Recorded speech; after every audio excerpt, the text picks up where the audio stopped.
Quero convidá-los a abrir suas Bíblias no Evangelho de Gênesis, capítulo de número 25, dos versículos 27 a 34. Gênesis 25, versículos 27 a 34. Diz assim a palavra de Deus: cresceram os meninos.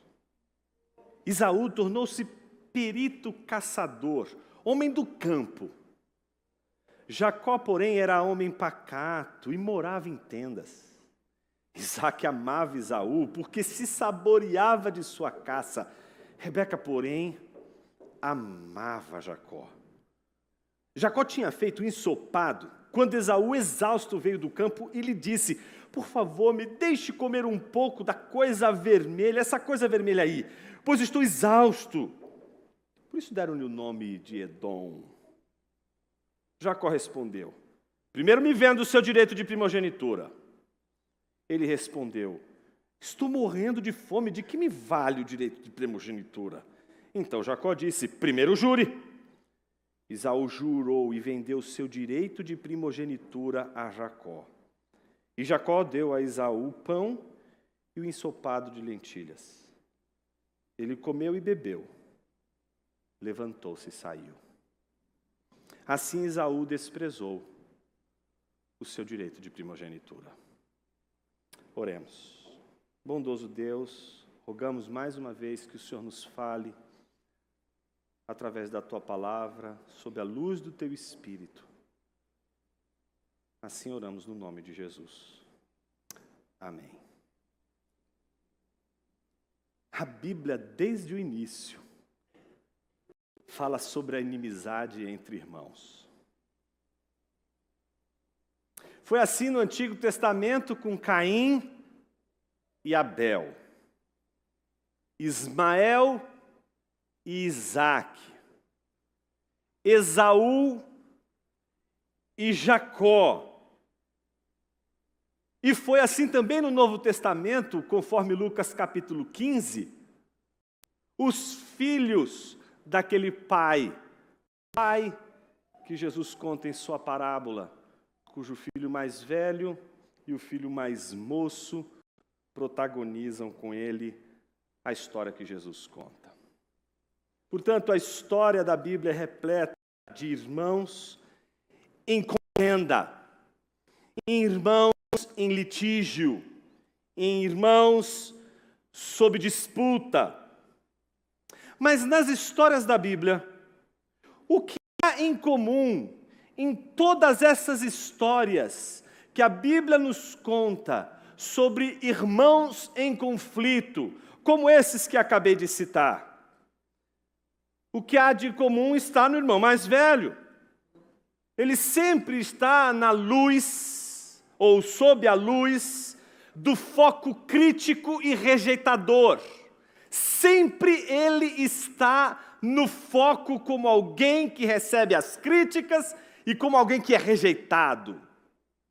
Foi assim com Caim, foi assim com Ismael, foi assim com Esaú, foi assim com o irmão mais velho da parábola de Jesus.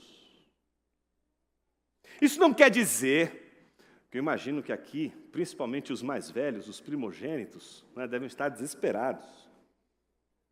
Porque se tudo de ruim e de rejeição está sobre o filho mais velho, a gente poderia concluir que os problemas todos estão com os irmãos mais velhos. Isso não quer dizer, portanto, que os primogênitos estão fadados a serem rejeitados, mesmo porque o maior e o mais bem-sucedido de todos os filhos mais velhos, o primogênito dos primogênitos é Jesus Cristo, nosso Senhor. O fato é que a ênfase das falhas dos primogênitos da Bíblia, elas querem nos comunicar algo muito mais do que uma mera contenda, muito mais do que uma mera rejeição ou uma mera coincidência. Há uma nuance nesta relação que precisa ser compreendida à luz da história da redenção. O que Deus quer mostrar à luz do conflito entre irmãos e o irmão mais velho sempre sendo rejeitado. O que Deus quer mostrar através dessas histórias na história da redenção. E o texto de hoje, ele lança muita luz sobre o entendimento dessa aparente coincidência da rejeição dos irmãos mais velhos. O texto que nós lemos, ele pode ser dividido em 3 partes. E as 3 partes que constituem esse trecho que nós acabamos de ler são partes referentes à história desses 2 irmãos em conflito. Há um irmão mais velho, há um irmão mais moço, e eles estão em conflito. É a história, portanto, de Esaú e de Jacó. É a história de um caçador, é a história de um pastor. Essas 3 partes que constituem esse texto podem ser assim designadas. Versículos 27 a 28 é o caçador e o pastor, a história deles. Versículo 29 a 33a, o contraste entre o caçador e o pastor. E por fim, 33b e 34, a supremacia do pastor sobre o caçador. Comecemos com a primeira parte, versículos 27 e 28. Vamos conhecer a história do caçador e do pastor. A Bíblia diz que os meninos cresceram. Quais meninos? Aqueles que nós vimos na semana passada. Aqueles que já começam a vida sob luta, sob a batalha. É o mais velho que cresce aparentemente já pronto, tendo o seu irmão no encalço, literalmente grudado no seu calcanhar, como disputando o lugar do irmão. Estes meninos, os meninos da história da semana passada, são estes meninos que cresceram. A história de Esaú é a história de um menino que se torna um grande caçador, um homem do campo, um homem de fora, intempestivo. Um homem caçador, intempestivo, extremamente preso ao presente, extremamente ligado às coisas presentes, como a gente vai ver no texto de hoje. E ele está em contraste com seu irmão, como acontece em muitas de nossas famílias. Os irmãos são absolutamente diferentes, é como se a gente perguntasse como pode sair do mesmo ventre. Se de um lado há um caçador, do outro há o exato oposto. O pastor, Jacó é um pastor, um homem que vive em tendas, que fabrica tendas, que está nas tendas o tempo todo. Ele não é o homem de fora, ele é sempre o homem de dentro. Diferente do seu irmão, ele não é intempestivo, ele não é alguém dado aos sentimentos do presente meramente. Mas ele é um homem, como alguns poderiam dizer hoje, civilizado. Mas a palavra que a Bíblia usa aqui é a mesma de Jó capítulo 1, versículo 8, aquela palavra que Deus diz quando se refere a Jó como homem íntegro.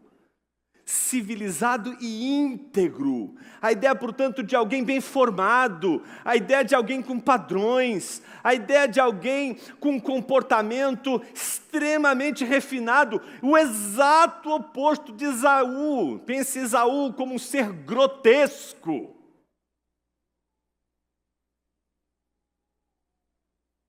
A segunda coisa que a gente descobre é de que a polarização não está apenas no fato de serem eles personalidades antagônicas. Um é caçador, outro é pastor. Um fica dentro de casa, outro fica fora. Um é civilizado, outro é um bárbaro.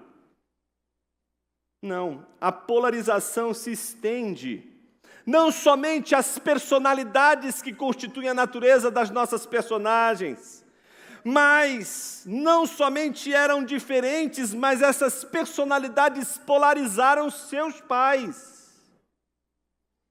Como a gente vê no texto, Isaac amava Esaú e Rebeca amava Jacó.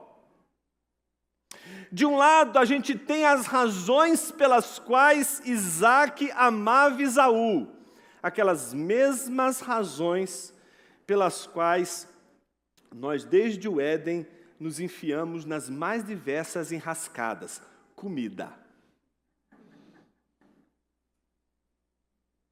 Ele era um brutamontes, um caçador voraz, intempestivo. Fazia não só caçava, mas preparava o guisado para o pai, com aquele tempero do caçador. E Jacó ficava derretido. Quando via aquela carnezinha, ele dizia, não, é isso aqui. Você nasceu para isso, meu filho, eu te amo.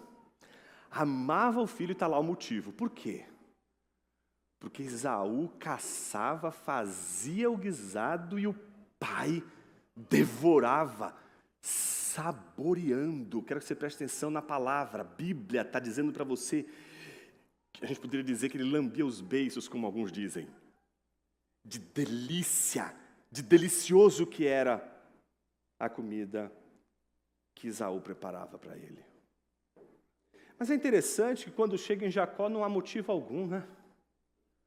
A Bíblia diz simplesmente, porém, Rebeca amava Jacó. E qualquer um que acompanhou o texto desde o sermão passado até hoje sabe que ela não precisa dizer os motivos. Talvez o mais importante motivo seja o oráculo. O oráculo dizia que o mais velho serviria ao mais moço. Talvez as razões que fizessem Rebeca amar a Jacó são as razões do oráculo, razões muito diferentes daquelas pelas quais o narrador faz questão de dizer para o leitor que Jacó amava Esaú.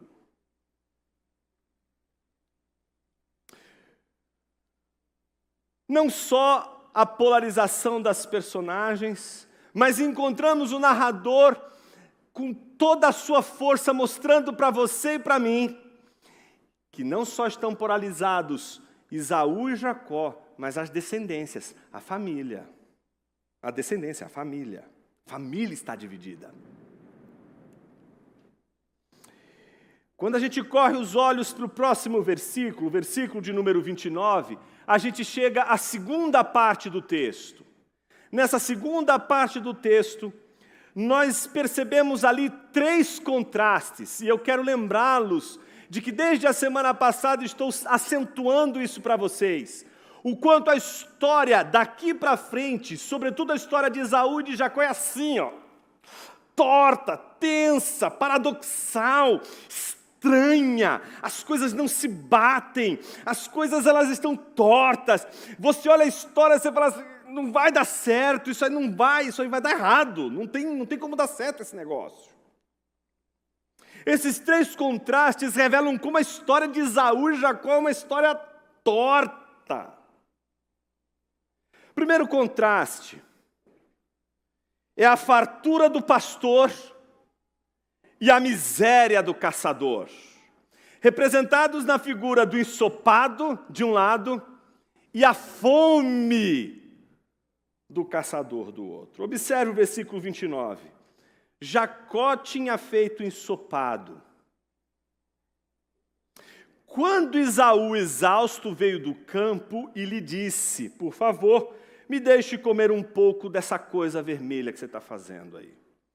Primeira coisa importante que você não pode perder de vista nesse texto é de que há em Jacó algo que seduz Esaú.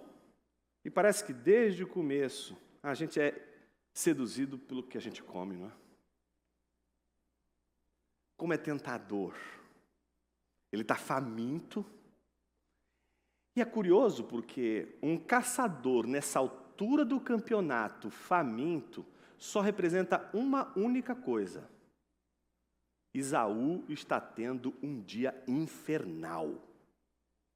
Um caçador não bateria na casa do almofadinha civilizado, que fala todos os S's dos plurais, tá certo?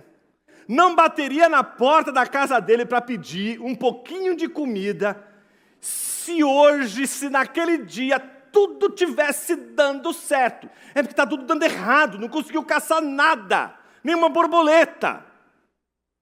Esse dia é um dia péssimo para Esaú. Não está dando para nada, ele não consegue nem preparar algo para ele comer, quem dirá para Jacó, para Isaac.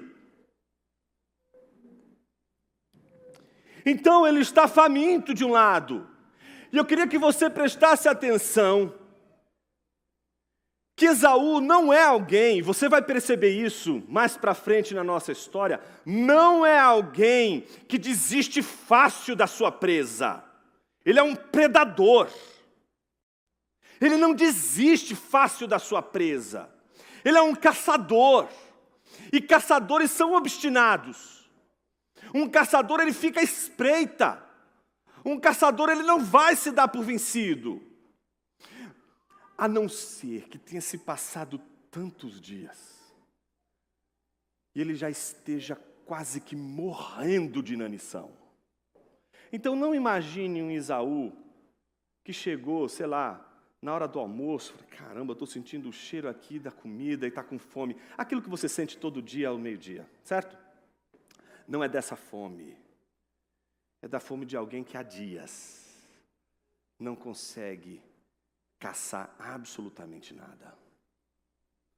Eu estou reforçando isso para que você não perca de vista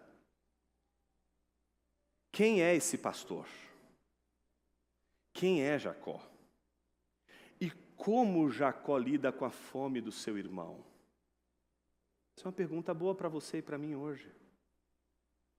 Não como você lida com sua fome, como você lida com a fome dos que estão à sua volta.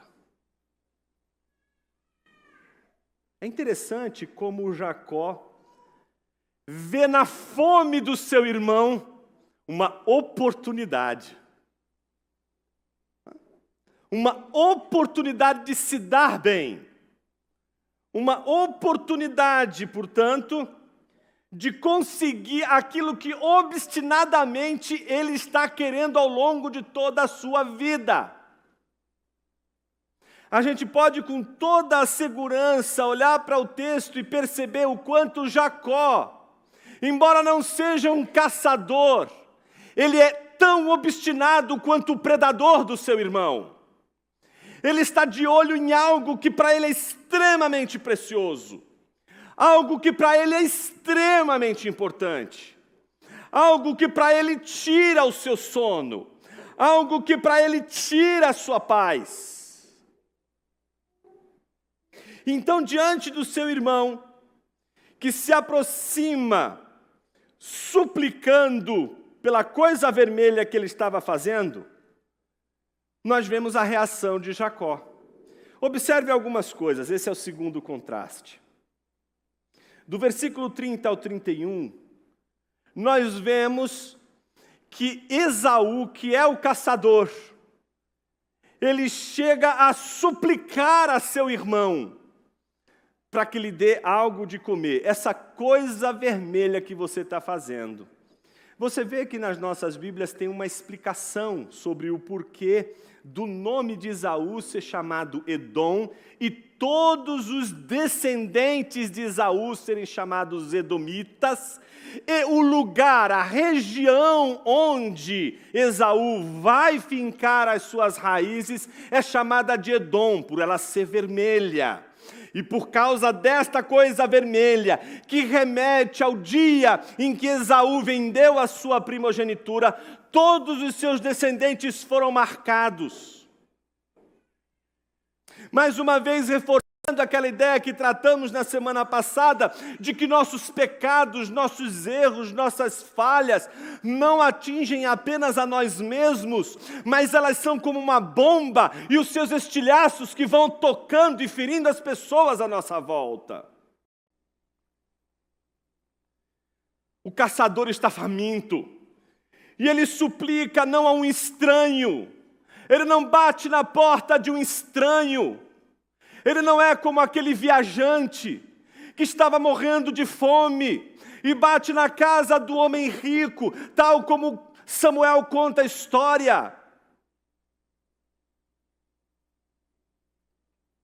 Observe que esse irmão bate na casa do próprio irmão para pedir para ele, suplicar para ele, dar para ele aquela coisa vermelha que ele estava fazendo. Eu queria que você prestasse atenção na resposta que Jacó lhe dá. Respondeu Jacó: primeiro me venda o seu direito de primogenitura. Qualquer um que sabe matemática chega ao resultado fácil dessa conta. Ele não estava fazendo ensopado ali, como se aquilo não tivesse absolutamente nenhuma possibilidade de acontecer. Tudo isso está premeditado. Tá certo? Tudo isso está premeditado. Ele sabe que vai chegar uma hora que aquele caçador intempestivo, ele vai ser capaz de vender até a sua alma por comida, porque assim, existem pessoas que são intempestivas, existem pessoas que são caçadoras mesmo, e são pessoas totalmente presentes do presente, elas são escravas do presente, elas fazem de tudo para se livrar da dor presente, elas têm dificuldade com a ausência, com a falta, com a angústia, com a ansiedade, elas querem resolver logo, elas não aguentam, elas não suportam. Elas querem resolver logo, e ele sabe o temperamento do seu irmão, sabe que o dia que ele tiver uma oportunidade, ele vai conseguir comprar o seu irmão. Não é à toa que Hebreus, capítulo de número 12, versículo de número 16, revela Esaú como imoral, como um prostituto, como um leviano, como alguém que é capaz de vender sua própria alma, vender seu próprio corpo, vender sua própria história, vender sua própria identidade, sua reputação. Ele sabe disso. Ele sabe que Esaú é capaz de fazer os mais terríveis sacrifícios para obter prazer. Ele sabe que seu irmão faz de tudo para que ele possa ter aquele momento de alegria e prazer. Aquele momento pode passar, pode ser um momento instantâneo. Ele sabe que seu irmão vai se satisfazer em simplesmente sentar ali, comer, beber, levantar e ir embora. Então, o que Jacó faz? Primeiro me venda o seu direito de primogenitura. O segundo contraste, portanto, é de um lado a súplica do caçador e do outro a astúcia do pastor. De um lado nós temos a fome do irmão, do outro lado nós temos uma proposta indecorosa do outro irmão. Uma proposta cheia de duplas intenções. A grande pergunta que você e eu tenho que se fazer é: por que a primogenitura é tão importante para Jacó? Vocês lembram? Uma coisa importante. Todo primogênito recebia a parte dobrada da herança. Todo primogênito, no momento que o pai morre, divide a herança com todos os irmãos. Todos os irmãos. O primogênito vai receber a parte dele e o dobro dessa parte. Ou seja, Jacó é um homem de visão do futuro. Se o irmão dele é grudado no presente, se o irmão dele ele quer acabar com a dor agora, ele quer ser feliz agora, Jacó é aquele que está pensando o futuro. Agora eu vou sofrer, mas lá na frente, entende? Talvez aí a diferença entre na economia, aqueles que são conservadores e os... Deixa para lá, vai ser outro assunto. Mas enfim, você vai ver ele investindo, pensando no futuro. Investindo, pensando exatamente no que vem depois. Não é só a herança dobrada, é a reputação do primogênito. É a liderança de um povo. É ser ouvido, é estar na frente. Ele está pensando nisso. O foco dele é este.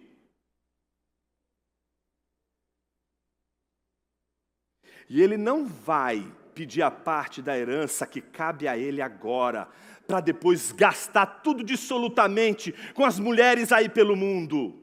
como fez aquele irmão mais moço da parábola de Jesus. Não! Ele é diferente daquele filho mais moço. Ele vai querer tirar o lugar do irmão. Ele vai querer suplantar o lugar do irmão.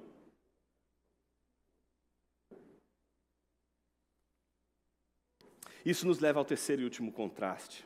Versículo 32 e 33. Observe. Qual é a reação do caçador?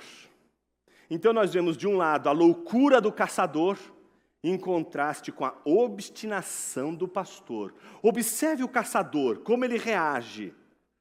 Versículo de número 32. Ele respondeu: estou morrendo de fome. Aqui não é morrendo de fome quando você chega na hora do almoço, como eu já disse para você, está com fome e diz, estou morrendo de fome. Aqui é o morrendo de fome, alguém que literalmente está carente. Imagine que o seu irmão está vendo o outro irmão numa necessidade terrível. A força dessa palavra não é a força daquela palavra comum quando a gente diz que está com fome. É aquela incomum, aquela que muitos de nós e nossos filhos não conseguem imaginar a dor. É uma fome como uma dor que não conseguimos entender. E nós sabemos, se não conseguimos pelo menos sentir a dor, conseguimos imaginar a dor. E se a gente não consegue imaginar a dor, use os filmes. Os filmes ensinam muito sobre a dor da fome. Por exemplo, se você gosta de livro, tem um livro bem interessante chamado Os Exploradores da Caverna. O pessoal do direito acaba sempre lendo esse livro no início do ano, porque ele é interessante para colocar problemas interessantíssimos para o direito. Mas o que é a história? Simples e clara. O que vem depois é a discussão sobre essa história. Os caras são exploradores de caverna, explode a caverna, eles ficam presos, vão passar os dias, eles fazem as contas e dizem, olha, a gente não vai sobreviver se a gente não comer. O que tem que fazer? Vamos fazer um sorteio aqui, um de nós vai ter que morrer, vai ter que dar a vida para servir de comida para os demais. E é assim que a gente vai fazendo a cada dia, até chegar uma salvação, até a gente ser salvo, até a gente conseguir sobreviver. As pessoas fazem isso quando estão com fome, porque a primeira coisa que você perde quando você está com uma fome que não consegue dar conta é a dignidade. O famoso livro do Victor Hugo, Os Miseráveis, não é outra coisa senão a expressão da miséria de alguém que em desespero rouba por comida, não por prestígio, por comida. Mas o irmão, vendo o desespero do irmão mais velho, quer capitalizar em cima. E o que acontece? Aquilo que Williams diz, né? De um lado, o irmão mais velho capitulou e o irmão mais novo capitalizou. Um simplesmente desistiu, perdeu de vista tudo aquilo que tinha de importante, enquanto o outro encontrou um meio de tirar proveito da miséria do irmão mais velho. Observe o que o texto diz, versículo de número 32. Estou morrendo de fome. De que me vale o direito de primogenitura? Preste atenção nesse de que me vale. Isso reflete a loucura. Ele está tão desesperado, ele perde a cabeça, ele fica doido. Ele é capaz de trocar e de sacrificar um bem supremo por um bem inferior. É capaz de trocar um bem do futuro, que é superior, por um bem do presente, que é inferior. Muitos de nós somos como esse caçador. Somos capazes de trocar valores supremos por valores instantâneos. Somos capazes de trocar anos e anos de trabalho, de dedicação, por um momento de prazer. Este é Esaú. Esaú é o intempestivo. O Esaú é aquele que não vê a hora de poder fazer as coisas acontecerem. Só que agora, Esaú está numa situação absolutamente complicada. E ele precisa sacrificar. E ele tem que fazer uma escolha. Ou ele sacrifica ao bem supremo, ou ele sacrifica a ele mesmo.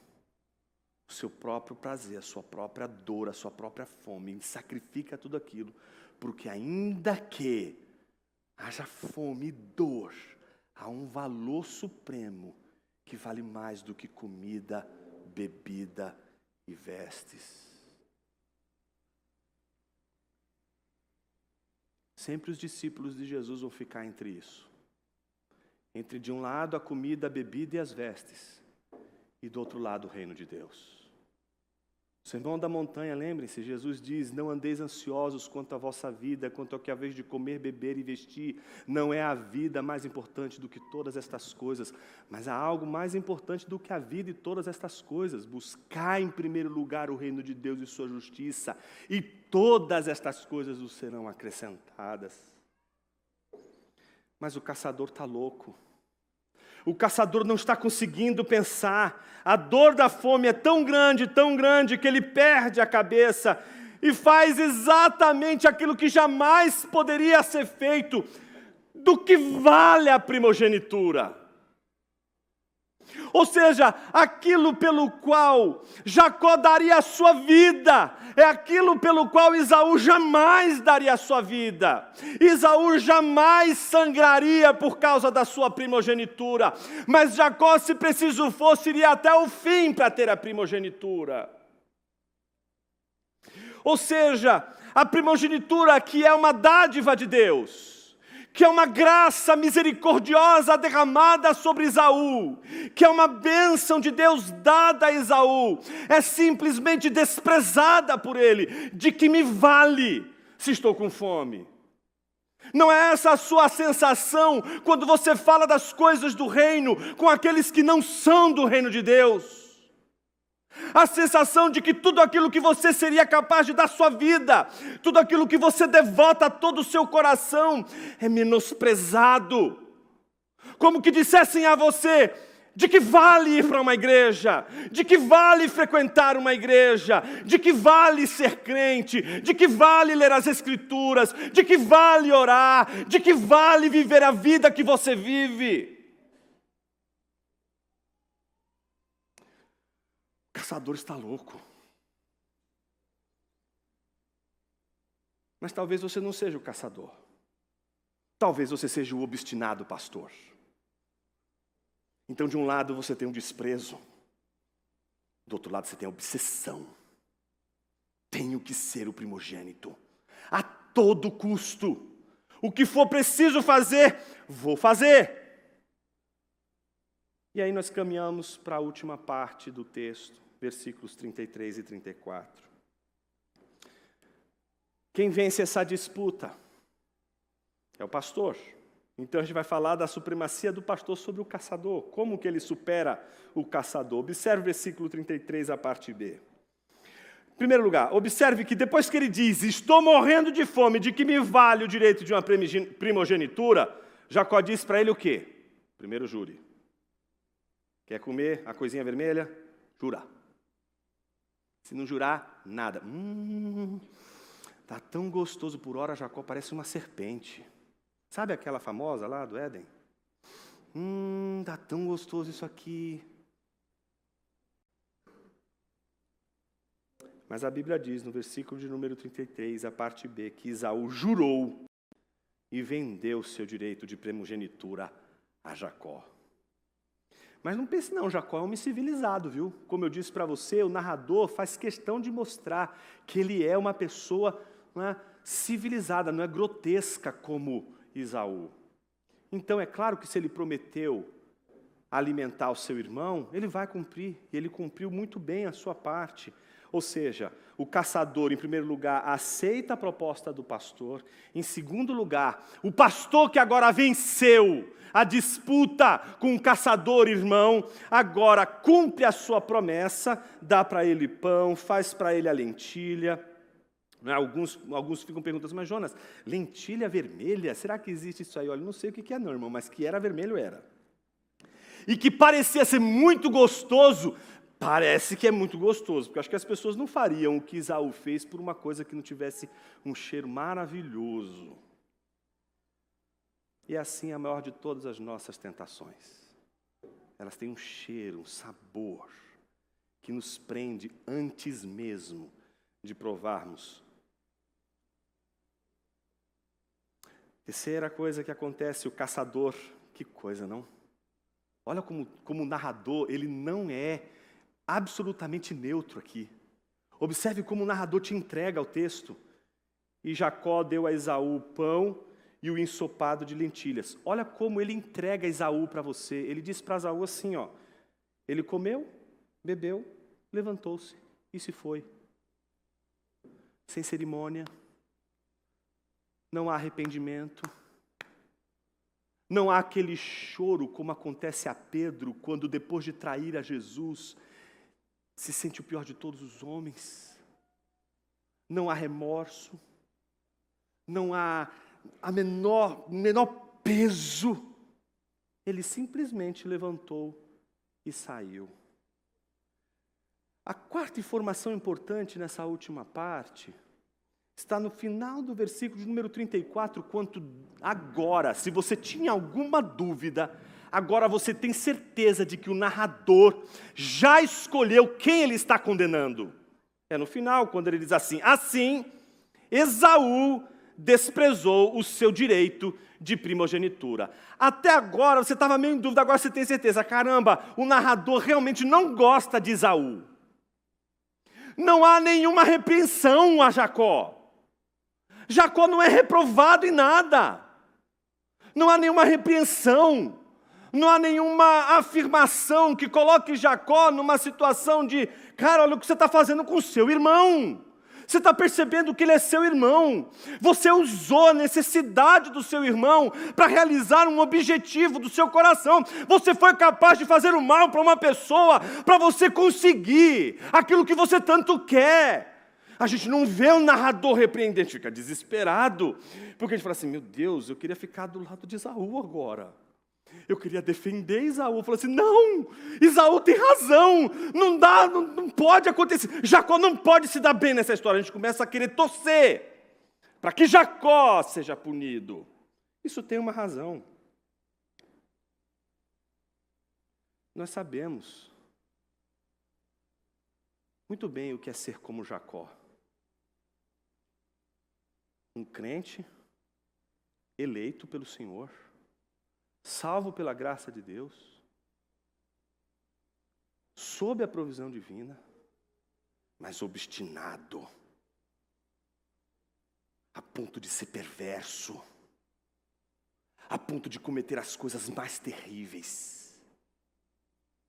Somos crentes, mas quando a gente quer fazer o mal, a gente prepara as coisas. A gente até planeja. A gente sabe o que vai fazer. Sabe a hora, o momento certo de fazer o ensopado. Sabe exatamente o que vem logo a seguir. Jure. Assina aqui. O narrador, portanto, não é neutro em sua avaliação de Esaú. Ele rejeita Esaú. E ele rejeita Esaú por motivos que depois a gente pode até considerar e dizer assim, Moisés tem razão, não dá para ficar do lado de Esaú, porque imagina se o que Deus te desse fosse nada mais, nada menos do que Jesus Cristo, e você dissesse, de que me vale Jesus Cristo se eu posso ser rico? Não é? Se a gente vê uma situação como essa, não dá para você acolher Esaú, não dá para você chamar ele nem de irmão. Porque ele simplesmente está dizendo do que vale a graça e a misericórdia de Deus. Mas, por outro lado, o silêncio do narrador sobre Jacó não pode ser entendido como aprovação cega. Muitos, quando leem essa passagem, entendem como se o narrador estivesse concordando com Jacó, estivesse dizendo assim, olha, o que Jacó fez é muito bom, é muito certo, e você deveria fazer o mesmo. Não, o silêncio do narrador é porque vem coisa aí. O silêncio do narrador é para que você, em primeiro lugar, não se identifique com Esaú.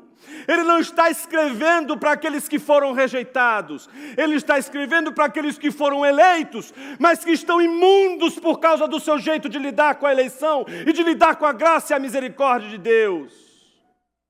Ele faz questão de não se posicionar com relação a Jacó, mas ele poderia muito bem ocultar muitas coisas do leitor.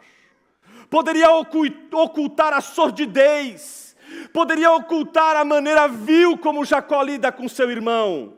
Ele não se posiciona, mas ele não deixa em silêncio o que Jacó fez. Qualquer um que lê a história de Jacó e Esaú vai saber muito bem quem é Jacó. Isso a Bíblia faz com todos os nossos heróis.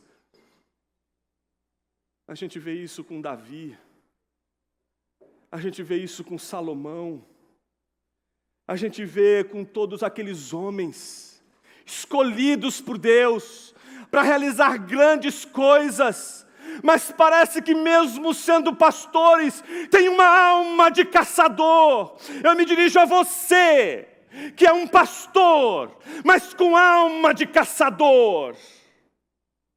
Não me dirijo apenas aos caçadores que vieram hoje aqui, aqueles obstinados a fazerem de tudo para serem felizes, ganhar dinheiro, posição e tudo mais para ser feliz. Me dirijo também a você que é um pastor, mas com alma de caçador.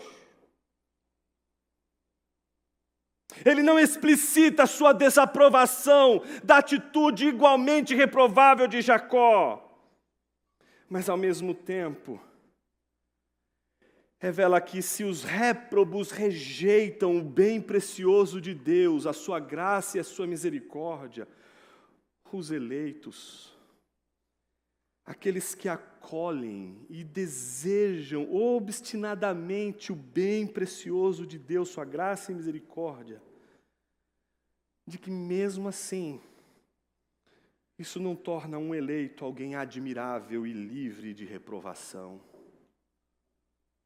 Não é porque você é eleito, não é porque você é igreja, não é porque você é filho de Deus, que você virou anjo. Você não é um anjo, meu anjo. Sabe por quê? O Evangelho é uma boa notícia, sempre será uma boa notícia. E será uma boa notícia para você, pastor com alma de caçador. E qual é a notícia? A boa notícia: você não pode se salvar. Ô Jonas, eu queria uma boa notícia. Como o você não pode se salvar pode ser uma boa notícia? Não tem salvação, você não vai poder se salvar. A boa notícia só é boa notícia quando este não podemos nos salvar vem acompanhado de mais Cristo, o nosso irmão mais velho, o primogênito, que morreu na cruz por nós, aquele que não sacrificou o bem de Deus, a graça de Deus, por um prato de lentilhas, que não vendeu a sua alma por prata e nem ouro, aquele que deu a sua vida, que sacrificou a sua própria vida, ao contrário de Esaú, que queria o prazer no tempo presente, aquele que é o primogênito, nosso irmão mais velho, deu a sua vida para o futuro do seu povo. O Evangelho não é simplesmente não podemos nos salvar. O Evangelho é não podemos nos salvar, mas Cristo, o nosso irmão mais velho, o primogênito, aquele que morreu na cruz por nós, Ele pode e nos salvou, mesmo sendo todos nós o irmão mais novo e astuto.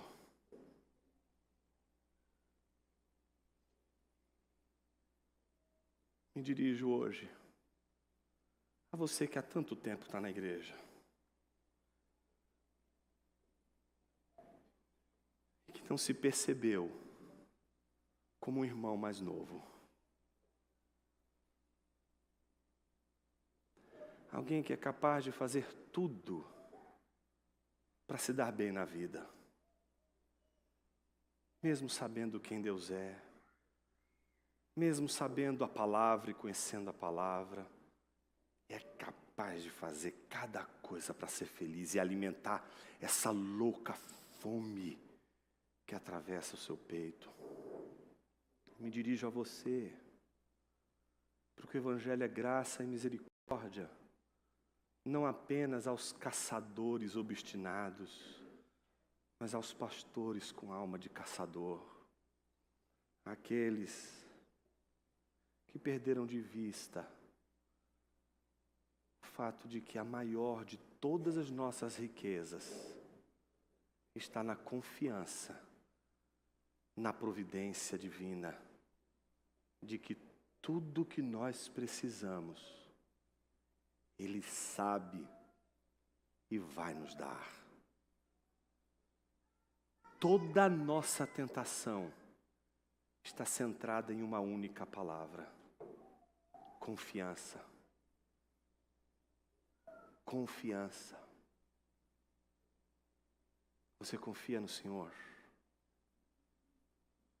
Por que está fazendo jogo duplo? Por que está vivendo duas vidas? Por que está enganando? Por que está tentando tirar proveito de todas as situações possíveis para se dar bem? De onde vem essa ambição? Por que tanta ambição? Não olhe para Esaú. Olhe para o antitipo de Esaú. Olhe para o irmão mais velho. Olhe para Jesus Cristo. Ele era dono de tudo. Criou todas as coisas. Mas não julgou por usurpação, por possuir todas essas coisas, que ele não deveria se tornar como nós, homens, para entre nós servir aos propósitos e os desígnios de Deus. O seu irmão mais velho sacrificou, mas não foi a graça que Deus te deu. Ele sacrificou a si mesmo, para que a graça e a misericórdia de Deus valessem mais do que sua própria vida. Não é isso que Davi um dia ensinou para a gente? Tua graça, Senhor, é melhor do que a vida. Não é a vida mais importante do que todas estas coisas? Buscai o reino de Deus, todas elas serão acrescentadas. Jonas, eu sou esse Jacó e às vezes eu sou Esaú, o que eu faço?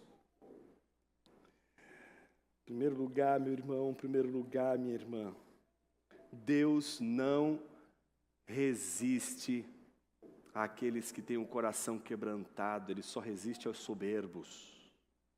Ele só resiste a quem insiste obstinadamente em seguir o caminho como quer. São lutadores. Gente que vai lutar contra Deus, e vai lutar, e vai lutar, e vai lutar. Acreditam que vão conseguir vencê-lo. Mas se esse não é o seu caso, se você percebeu que a luta com Deus não dá para ir adiante, de que Ele é mais forte, Ele é poderoso o suficiente, talvez seja o dia de você se render. E o que não é a mensagem do Evangelho, senão a mensagem da redenção, não só da rendição, mas da redenção. Renda-se, renda-se, renda-se. Ele se sacrificou por um bem maior. E você? Qual é o seu bem maior? E que você tem vendido por um prato de lentilha? Ou tem tentado conquistar com toda a sua astúcia um bem que nunca foi feito para ser conquistado, mas um bem que sempre foi projetado por Deus para ser recebido? É isso que Jacó não entende e que vai transformar a sua vida. A primogenitura não se conquista, ela se recebe. É como tudo que Deus faz. A gente não conquista, a gente não toma, a gente recebe. A gente só toma o que não é nosso, aquela fruta que não nos pertence e não nos foi dada. Mas a graça é sempre aquilo que antes Ele nos deu. Curva a sua cabeça, vamos lá.